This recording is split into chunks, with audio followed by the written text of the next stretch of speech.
Number one is pre-data acquisition phase. Any patient you are writing note, you should be having some knowledge of the history of the patient. Not detailed history, but at least focused history. Number 2 point, you must be having the medical or relevant surgical history. This is past history, right? Any intervention in the recent past. Especially when this patient has come to you, the patient must have been through the year. So treatment received in the year. If you are examining the patient after the patient has come to the ICU, you must have specific handover. That is the treatment he has received so far in the ICU. So these are the pre-data acquisition. Based on these things only, we will go to data acquisition phase. In the data acquisition phase, what are the things? Number one is examination of the patient. So many of the data of the patient we can get by simply examining the patient, right? Number two, from where the data we should get? By examining the patient surrounding. What is there in the patient surrounding?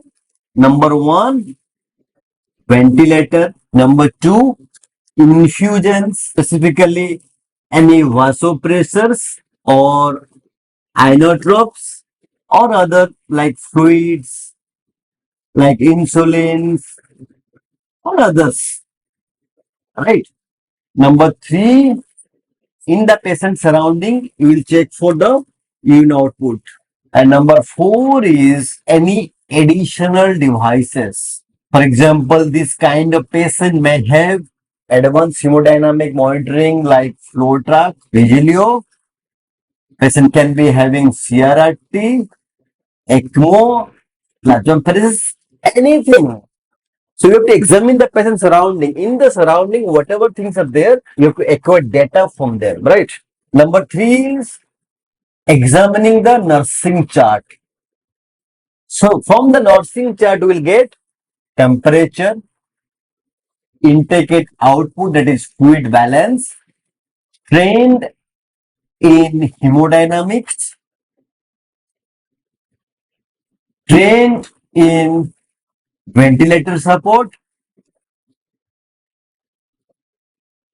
bladder and bowel habits, right? These are the things we'll get from the nursing chart. Number four is some lab test, imaging, cultures, or any specific investigation. Number five will be ABG. And number six, medication chart. So now let us come to data interpretation. In the data interpretation phase, there are only three things you need to be careful about or you need to interpret. Number one is any acute change that requires acute response. Number two is recognize patterns. And number three, a response or outcome of specific interventions. In the formulation of plan, there are three things. Number one is treatment specific to data interpretation. Number two, treatment to attain homeostasis. Number three, new treatment strategy to improve condition. These are the basic three things in the formulation of plan. So this is how I write note in my ICU patient, and this is how we should think about our patient while writing ICU notes. Thank you very much.